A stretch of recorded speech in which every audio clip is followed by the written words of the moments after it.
Have you ever been walking down the street, maybe looking at different local shops, and you notice how some groups of people just seem to have this unbreakable financial safety net? You see a neighborhood where everyone seems to know each other, businesses are passed down through decades, and even when the economy gets tough, they stay afloat and actually grow.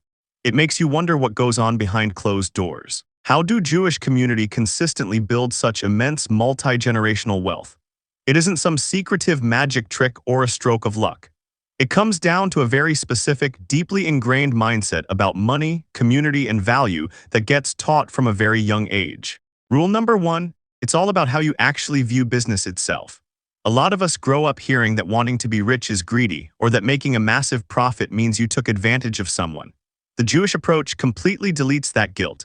They view business as an honorable, moral pursuit. When you create a product, whether you are coding a new mobile application that solves a real problem or running a physical store, making a profit is just a certificate of appreciation from society. It means you provided value. When you truly believe that building a business is a noble way to serve your fellow humans, your entire energy changes. You stop self-sabotaging, you pitch your ideas with absolute confidence, and you allow yourself to accumulate wealth without any of the mental blocks that hold most people back. Rule number 2, the absolute obsession with lifelong learning and staying endlessly curious. You never actually clock out of your education. A lot of people get their degree, toss their books aside, and think they are done. In Jewish culture, studying is a daily, lifelong habit. When it comes to making millions, this means you are constantly reading up on market trends, studying economic history, and understanding how new technologies are shifting the landscape. You don't just learn a skill once and hope it lasts 40 years. You read, you ask questions, and you analyze the market constantly. This relentless pursuit of knowledge guarantees you are never left behind when industries pivot. You always know exactly where the money is flowing because you are always paying attention. Rule number 3, the sheer power of an undeniable community network. You have probably noticed how tight-knit these communities are, and financially this is a total game changer. They understand that wealth is rarely built in isolation. If someone needs a service, they look inside their own circle first. They buy from each other, they invest in each other's ideas, and they recommend one another. But it goes way deeper than just networking. It is about pooling resources. They often provide interest-free loans to help someone start a business or get through a rough patch. Instead of hiding business strategies out of jealousy, they share the blueprint. When you treat your network like a unified team and actively try to make the people around you successful, that money circulates right back to your own pockets. Rule number 4, mastering the art of stealth wealth. We live in a culture that is obsessed with looking rich. The second someone makes a little bit of money, they finance a crazy car, buy designer clothes, and essentially go broke trying to prove to strangers that they are wealthy. The traditional Jewish approach is the exact opposite. You live far below your means, especially when you are first building your capital. The goal is to actually be rich, not just look like it. The money you save by skipping the flashy liabilities gets pumped directly into assets that multiply your net worth. You sleep so peacefully at night knowing you have real, solid investments working for you, while the guy flexing on social media is drowning in monthly payments. Rule number 5, thinking in generations, not just paychecks. Most people plan their finances around the weekend or maybe their next vacation. The Jewish financial mindset stretches 50 or 100 years into the future. You are not just grinding for your own retirement, you are laying down the concrete foundation for your kids and your grandkids. This totally transforms the way you invest. You stop chasing super risky overnight schemes and start building long-term equity.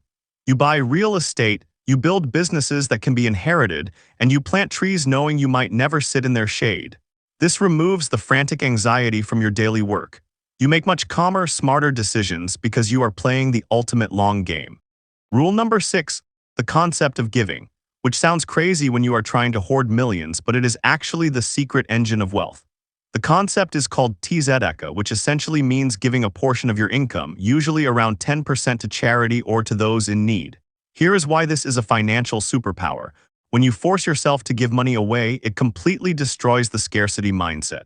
It trains your brain to truly believe that money is abundant and there is always more to be made.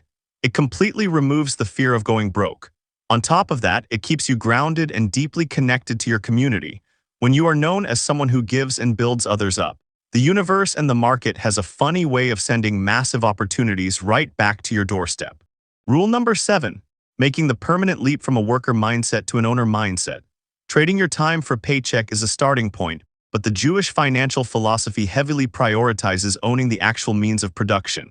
You want equity. Whether you are holding shares in a massive company, owning rental properties, or building out your own digital platforms, you have to separate your time from your income.